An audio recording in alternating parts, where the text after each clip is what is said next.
everyone. My name is Vitomir. Kovanović. I'm a PhD student at Edinburgh University.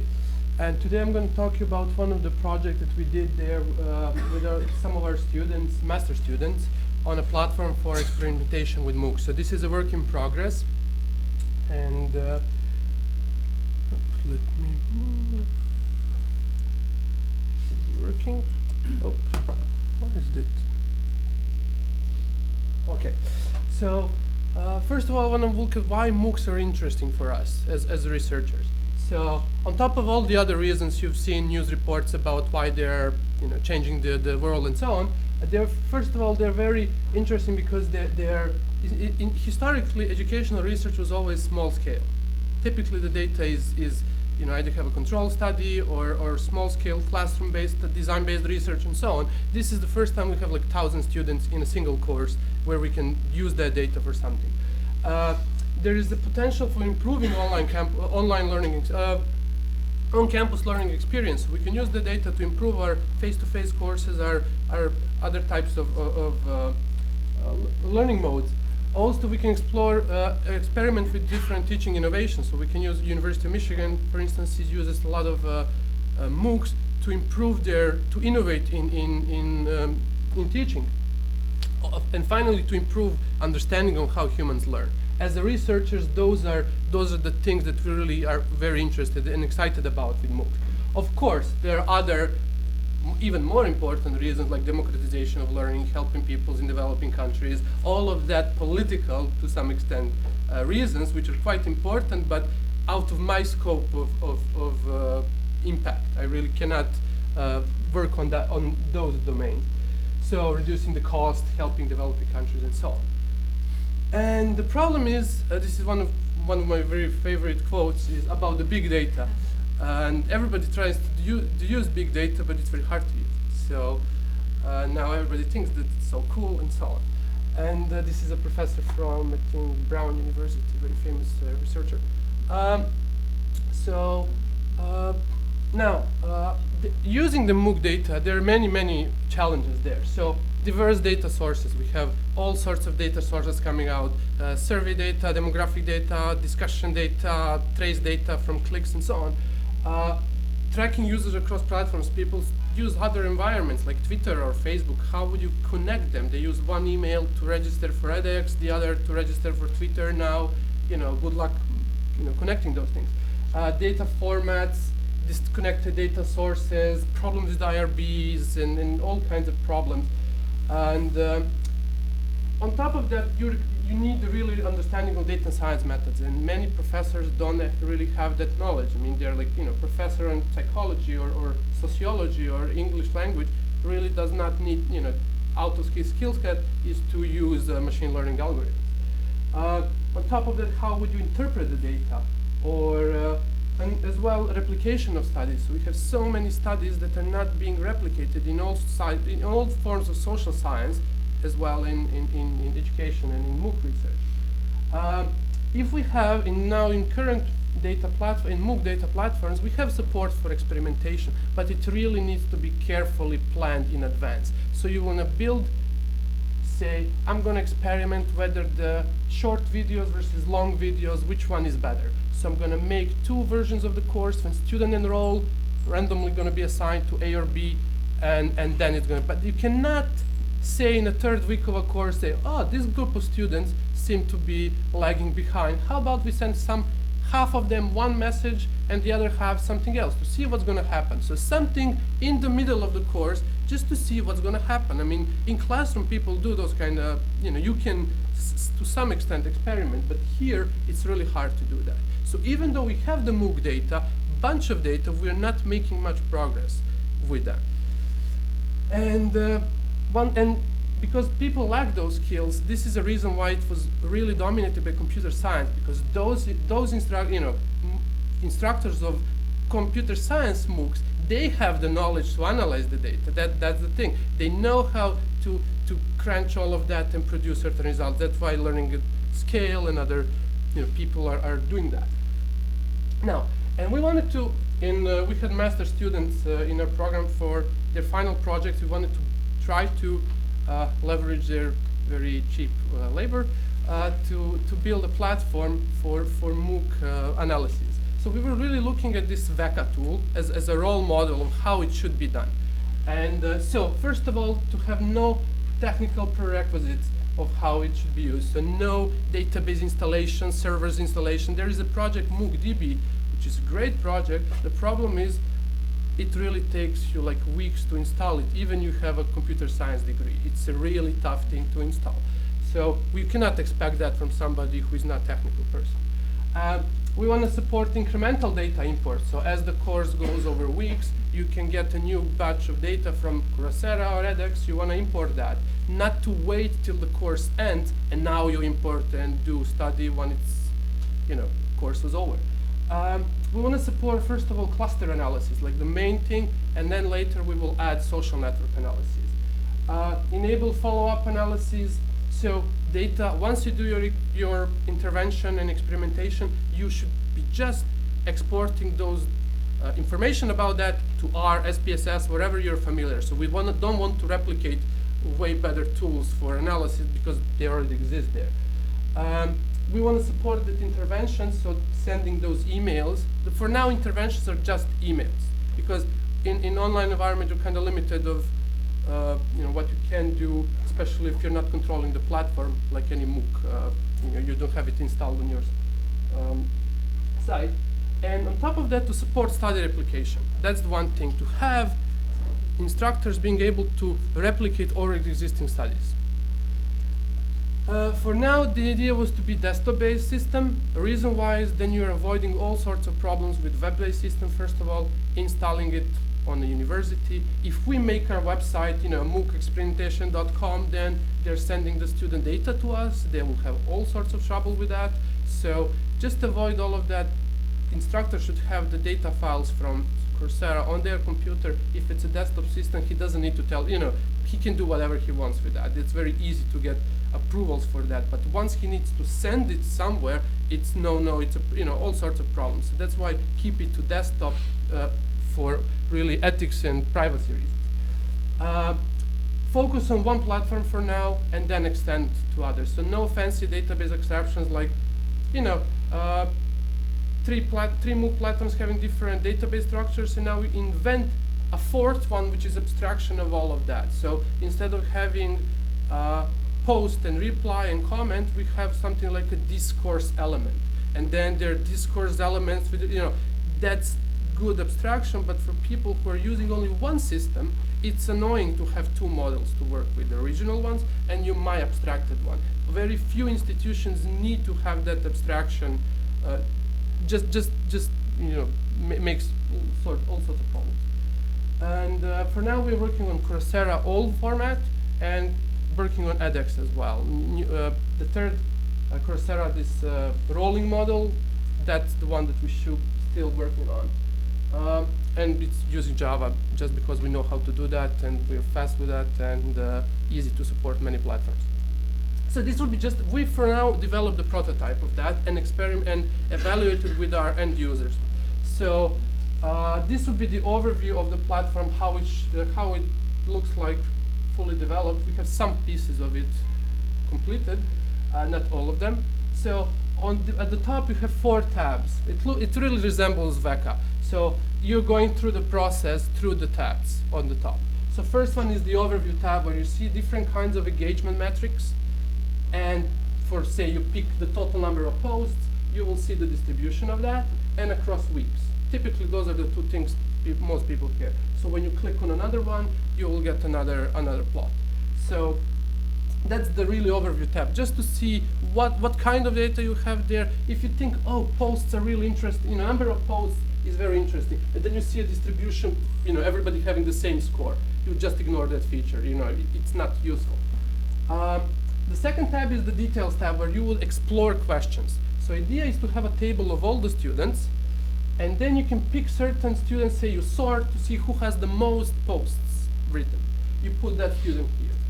Who has the most videos watched? Okay, to compare 2 of them across all the metrics to see, is the guy who, are they maxing on everything or there are different, interactions? So to find just to generate some hypothesis there. Then the big main thing is this analyze tab, where you have 3 sub-steps. So first of all is to picking what indicators are you using for your cluster analysis. And you can have a combo box with a certain studies, already published studies. So say the Kizilchat study from 2014, very famous study with the MOOC deconstructing MOOC disengagement, I think it's called. These are all the list. If you click on that one, it will immediately do what's being done in that study. You can pick your own set of indicators. You have small, very limited pre-processing, like normalizing, log transforming, square root transforming, or just to estimate the missing data points. So just a simple estimation, nothing else than that. Then, say you pick that study, it gets dragged down. You pick the clustering algorithm, for now k-means, EM, and hierarchical clustering, just the distance measure. Very few limited steps of configuring the algorithm.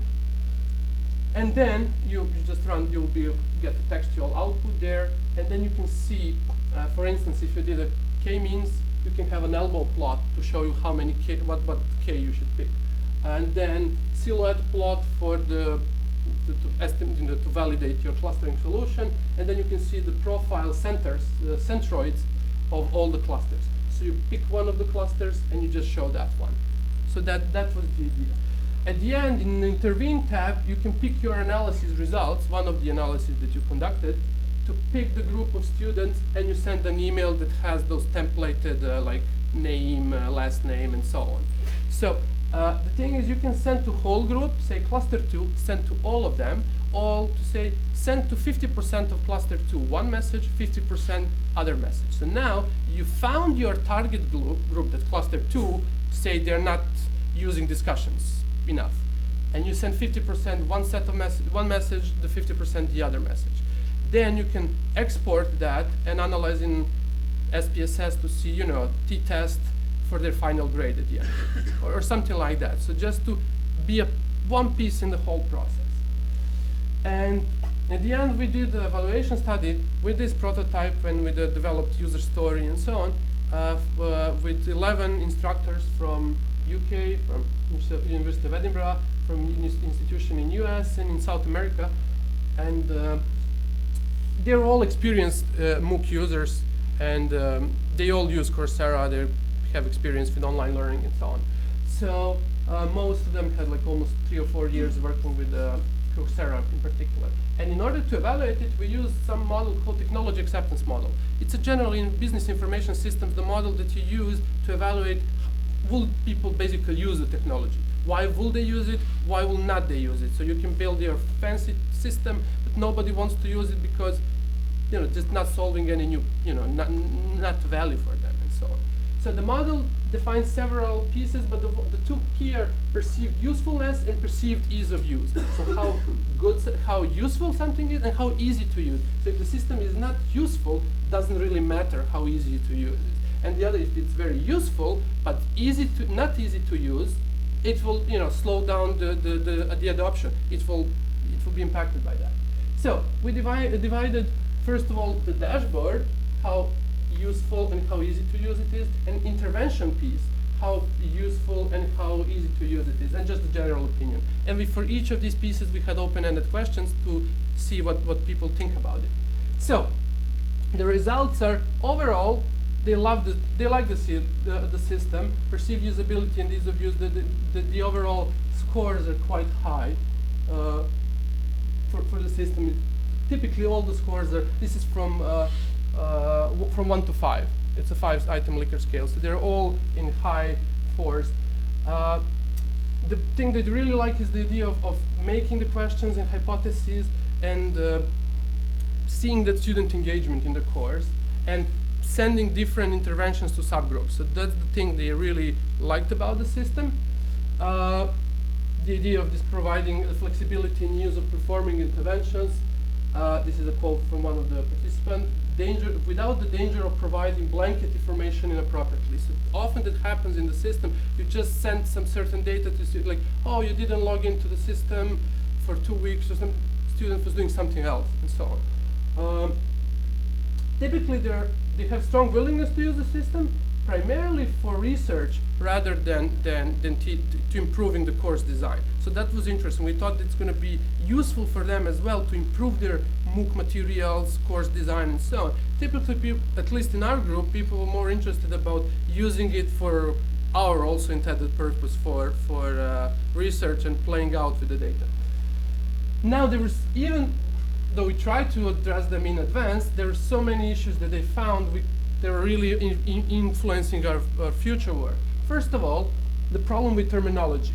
So they realized that many of the typical MOOC user will not know about this terminology that we use, like what's a cluster, what's a silhouette plot, and things like that. About the indicators themselves, what it meant by average number of posts, and so on. What about statistical analysis or these studies that we listed? I know about those published studies because I read all of them, but some other MOOC, English MOOC teacher doesn't know about learning analytics studies. So we need to provide summaries, video tutorials, and full bibliographical information. Just that author and year is not good enough. So those kind of small things are really important for ease of use of the system. The thing they also raised issues was what is the best way to analyze the data? Should I use k-means? Should I use EM? And so on. For us, we will try several ways. People have, I'm not doing right. They want to know what's the best way. If you give them the option is good, but it's also, it can paralyze you when you don't know what to pick. So this idea of streamlining that analysis, providing guidance for instructors. The other very interesting, we totally ignored this part, was once you see, say, the student has few posts, you want to see those few posts.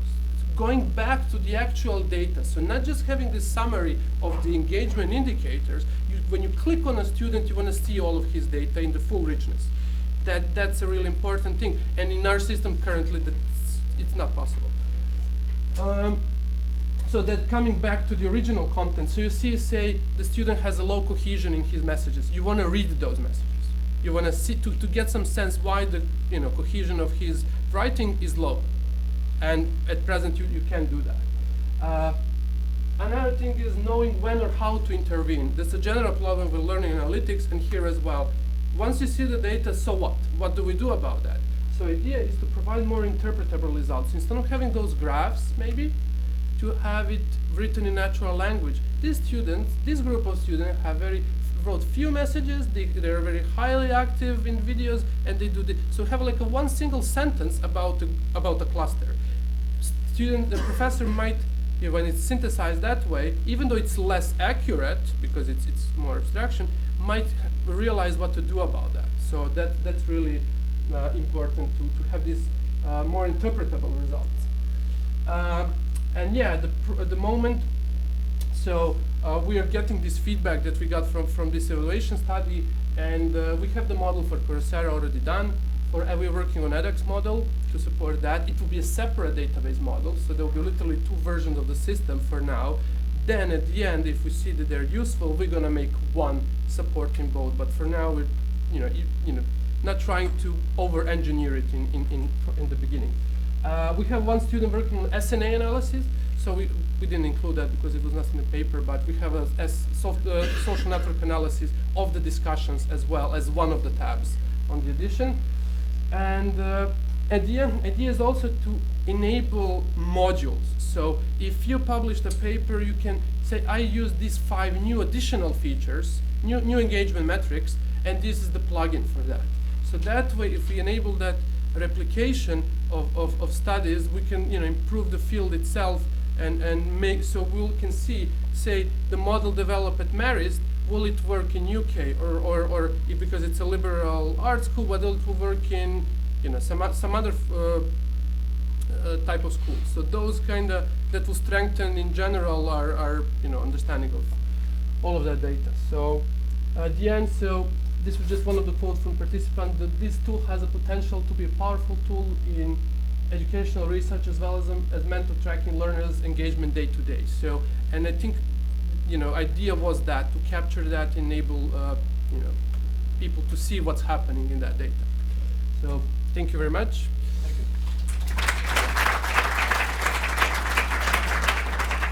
We have time for a couple of questions.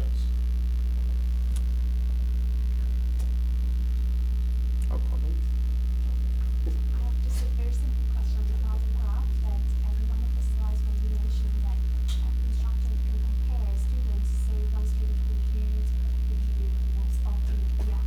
What are those some Oh, those are the metrics in this column.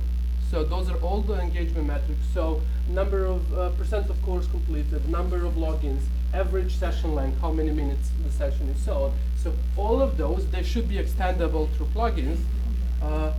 They're appearing here below. So that's data just to see whatever, to compare two or more students. You can compare more of them, you'll just have more lines essentially. Yeah. Any other question? Yes. Can you give any, can you tell us a little bit about how people are using the intervention piece? I mean, Yeah, yeah. have an example there. So- Can you tell us, talk a little bit more about that? So idea was, once you did your find your clusters, there are two ways to intervene. To say, send the one message to all participants in a cluster, or you'll say, I want to send message to percentage of that cluster. So you'll say 50% I want to send one message, 50% another message, and the third should be control. I don't want to send them anything. Say, and then what you can do, save results. Essentially, means export. Once you did here, once you do the intervention, it will send three messages. Sorry, two messages to one part of the cluster, the second part, the third, nothing, and you can export that in a CSV, and you will have user ID, message 1, user ID, message 2, user ID, no message. And just that is enough, essentially, once you combine it with a gradebook, to do, ANOVA or t-test or whatever, to see which one was better. You can do it now in the MOOC platforms. You need to plan in advance. That's the thing. Okay, real quick, we gotta squeeze a third question before we go to lunch. Yeah, lunch is getting cold. Yeah. You answered fast. Any other question? No, people are hungry. Yeah, I know. I'm hungry as well. Thank you.